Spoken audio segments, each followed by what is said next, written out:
అంటే ప్రస్తావన ఒకసారి ఆయనతో మాట్లాడించే ప్రయత్నం చేద్దాం. చికోటి ప్రవీణ్ నమస్తే అండి. నమస్తే. జై శ్రీరామ్. ఏంటి ఎన్నికల ప్రచారంలో చికోటి ప్రవీణ్ కేవలం అక్కడక్కడ కనిపించినట్టు కనిపించింది మాకు. లేదు, చాలా పార్లమెంట్లు తిరిగిన నేను. ఎక్కువ మెదక్ మీద ఫోకస్ చేసినాం. మెదక్ కానీ మహబూబ్నగర్ తిరిగినాం, నల్గొండ తిరిగినాం, ఖమ్మం వరకు పోయినా, ఆదిలాబాద్ పోయినా, సికింద్రాబాదు, చాలా పార్లమెంట్లు తిరగడం జరిగింది. కానీ సరిపోలే.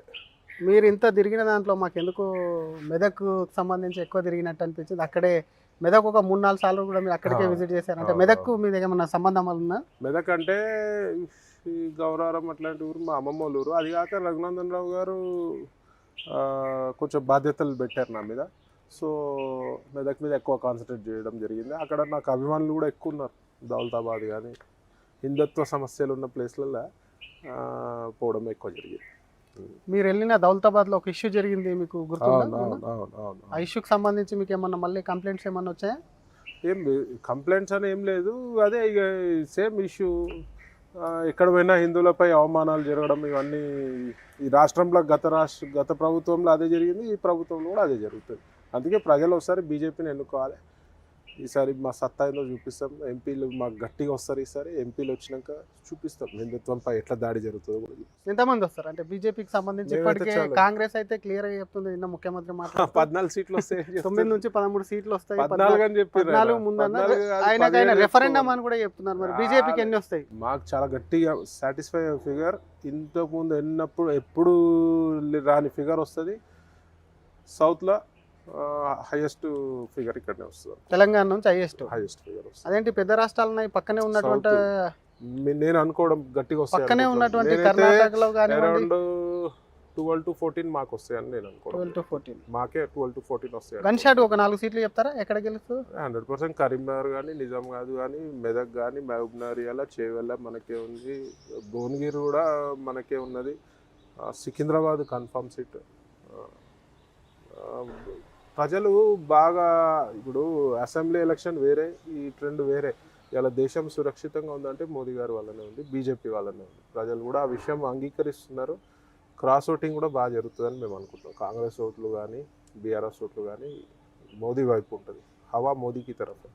అంటే హిందుత్వ ఓట్ల, క్రాస్ ఓటింగ్, మైనార్టీ ఓట్లు కూడా ఈసారి మీకు వచ్చే అవకాశం? మైనార్టీ ఓట్లు వస్తాయి, తక్కువ పర్సెంటేజ్లో కానీ వస్తాయని అనుకుంటున్నాను మైనార్టీ ఓట్లు. ఎందుకంటే త్రిబుల్ తలాక్ లాంటి చట్టాలు ముస్లిం మహిళని సేవ్ చేసిన చట్టాలు కాబట్టి ఎవరు తెలియదు. ఎంతసేపు కాంగ్రెస్ ప్రభుత్వం 60 ఏళ్ళు పాలించి మేము ముస్లింలకి, మాది ముస్లిం పార్టీ, మాది సెక్యులర్ పార్టీ అని చెప్తారు. మరి ముస్లింలకు చేసింది ఏం లేదు. త్రిబుల్ తలాక్ చట్టం అనేది చాలా ఇంపార్టెంట్ చట్టం. సో అది అలా ముస్లిం మహిళల జీవితానికి ఒక భరోసా కల్పించినట్టే మోదీ గారి గొప్పతనం అది. సో మాకు ముస్లిమ్స్ నుంచి కూడా ఓట్స్ పడతాయి. మీరు బాగా హిందూ మతం కానివ్వండి, హిందూ మత సంరక్షణ కోసము, ఆలయాల కోసం చాలా పోరాడుతారు, గోవుల కోసం కూడా ఎప్పటికప్పుడు పోరాడతారు. అటువంటి చికోటి ప్రవీణ్ ఎందుకు హైదరాబాద్ పార్లమెంటులో ఎక్కడ కూడా ప్రచారంలో పాల్గొనలేదు? ఎక్కడ మాకైతే ప్రచారంలో కనిపించలేదు. ప్రచారం అంటే నేను యాక్చువల్గా నాకు హెవీ స్కెడ్యూలే ఉండే, ఒకరోజు కూడా ఖాళీ లేకుంటుండే. సో ప్లస్ దూర ప్రయాణాలు ఉండే. ఆదిలాబాద్ వరకు, సిర్పూర్, కాజ్నగర్ వరకు పోవాల్సి వచ్చింది. సో టైట్గా ఉండే స్కెడ్యూల్. అంటే పక్కనే కదా మీరు హైదరాబాద్ వచ్చినప్పుడు రాత్రి లేకపోతే ఉదయం ఏదో ఒక పూట వెళ్ళి ప్రచారానికి, అంటే అభ్యర్థి పిలవలేదా, మీరు వెళ్ళలేదా? పిలిచినారు, అభ్యర్థి పిలిచినారు, మాధవలతి గారు పిలిచినారు.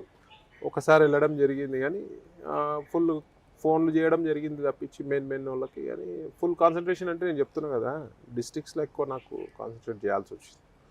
అక్కడే ఓవైసీ ఏదైతే ఉందో ప్రచారంలో, హైదరాబాద్ పార్లమెంట్ ప్రచారంలో పాల్గొంటూ ఒక షాప్కి వెళ్ళి అక్కడికి బీఫ్ ఏదైతే ఉందో దాన్ని కాతేరాహో అని వ్యాఖ్యలు చేసింది. ఏంటి చికోటి ప్రవీణ్ కనీసం దాని మీద ఇంత రియాక్ట్ కూడా అవ్వలేదు ఎందుకు? ఇప్పుడు నేను బిజీ ఉండడం వల్ల కొంచెం మీడియాకు దూరంగా ఉన్నా. వాడు మాట్లాడేది ఎప్పుడు కూడా వాళ్ళంటేనే అసాంఘిక కార్యక్రమాలకి నిలయం ఎంఐఎం పార్టీ.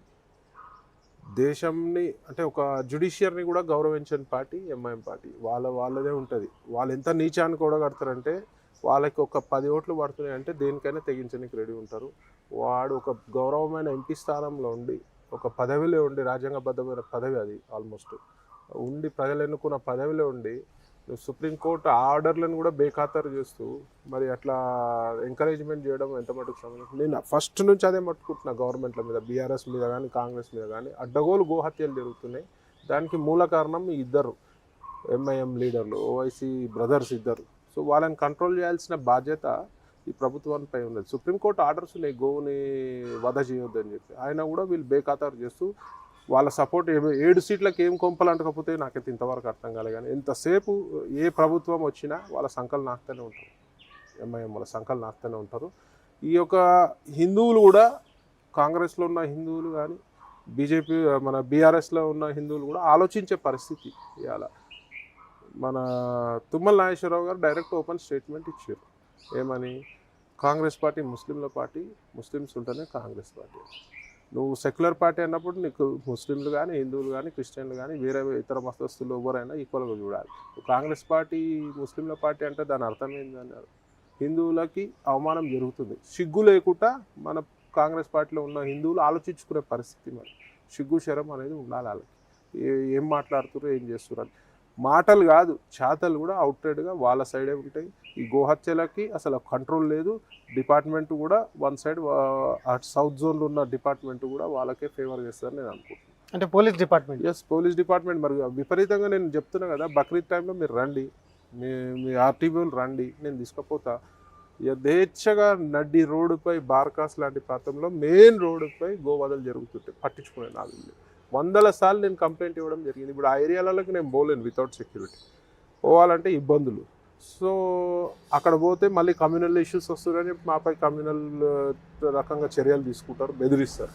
సో మీరు ఈ వచ్చే బక్రీద్ కానీ ఏ ఉన్నా సరే, ఉట్టి బక్రీదే కాదు, ఉట్టప్పుడు కూడా ఒక నిఘా అనేది పెట్టాలి. గోవులపై ఎట్లా హత్యలు జరుగుతున్నాయి, ఎన్ని గోవులు వధకు జరుగుతున్నాయి అని చెప్పి పట్టించుకునే నాదుడు లేదు. మరి గవర్నమెంట్ ఏం చేస్తారు? మరి చెప్పుకోనికేమో మేము కాదా హిందువులం, మేము జై శ్రీరామ్ అనొద్దా? అననీకి ఎవరైనా అనవచ్చు, కానీ ప్రాక్టికల్గా ఏం పని చేస్తున్నాం మన హిందుత్వానికి అనేది ఉండాలి. ఎవ్వరు మాటలు జై శ్రీరామ్ అనగానే సరిపోదు. గోవును ఎట్లా రక్షించుకోవాలి, మన గుళ్ళని ఎట్లా రక్షించుకోవాలి, సనాతన ధర్మాన్ని ఎట్లా రక్షించుకోవాలి, మన ధర్మాన్ని ఎట్లా రక్షించుకోవాలి అనేది ఆలోచన చేయాలి. మేమంటాం జై శ్రీరామ్, మేము హిందువులం కాదా, మీ దేవుడా రాముడు? ఎస్, మా దేవుడే. ఇవాళ జై శ్రీరామ్ అనే హక్కు, అర్హత ఓన్లీ బీజేపీ నాయకులకు, కార్యకర్తలకి ఉంది. ఎందుకంటే జై శ్రీరామ్ అని ఓట్లు అడగొచ్చు, వెల్ఫేర్ కానీ ఇదంతా ఏమి ప్రజలకు ఇవ్వాల్సిన అవసరం లేదంటారా? ఎందుకు ఇవ్వం? డెఫినెట్గా అన్ని ఒక్కసారన్నా మాకు అవకాశం ఇవ్వాలి ప్రజలు. ఇవాళ ఒకసారి మెజారిటీ స్టేట్లలో బీజేపీ మంచిగా జరుగుతుంది కదా. ఇవాళ స్కాములు లేని ప్రభుత్వం ఏమైనా ఉంటే బీజేపీ ప్రభుత్వం. ఇవాళ స్కీములతోటే మేము ముందర నడుస్తాం. ఏ ప్రభుత్వం వచ్చినా సెంట్రల్లో 60 ఏళ్ళు పాలించారు, దునియా స్కాములు చేసారు, పెద్ద పెద్ద స్కాములు. బోఫోర్స్ అనుకోండి, 2G స్పెక్ట్రమ్ స్కామ్ అనుకోండి, బొగ్గు స్కామ్ అనుకోండి, వదేరా స్కామ్ వాళ్ళదే ఉన్నది. మన కామన్వెల్త్ గేమ్స్లో కూడా స్కాములు చూసారు. ఇవాళ అవన్నీ పక్కన పెడితే ఇవాళ స్కామ్ స్టార్లు అంతా వాళ్ళ కూటమిలో ఉన్నారు, ఇండియా కూటమిలో. ఇవాళ మమతా బెనర్జీ లాంటి వాళ్ళు కానీ, వీళ్ళు లాలూ ప్రసాద్ యాదవ్, మొత్తం మోదీకి ఆపోజిట్ ఉన్న స్కామ్ స్టార్. ఇండియాలో కాంగ్రెస్ అనొద్దని స్కామ్ గ్రెస్ అనాలి. ఇవాళ పరిస్థితి అట్లా ఉన్నది. ఉన్న స్కామ్ స్టార్లు అంతా తీసుకొచ్చారు. ఒక్క మనిషికి ఎవరైతే 24 గంటల్లో 20 గంటలు దేశం గురించి పనిచేసి ఒక మహానాయకుడికి అడ్డుపడాలని చెప్పి రకరకాల శక్తులన్నీ పనిచేస్తున్నాయి. కానీ అవి ఆ పప్పులు ఏమి ఉడకవు. వన్ సైడ్ మోదీ గారు ఇస్ బార్ 400 పార్ నినాదంతో ముందుకు పోతున్నారు. యూపీకి సంబంధించి రేవంత్ రెడ్డి వ్యాఖ్యలు చేస్తున్నారు కొన్ని, ఏమనంటే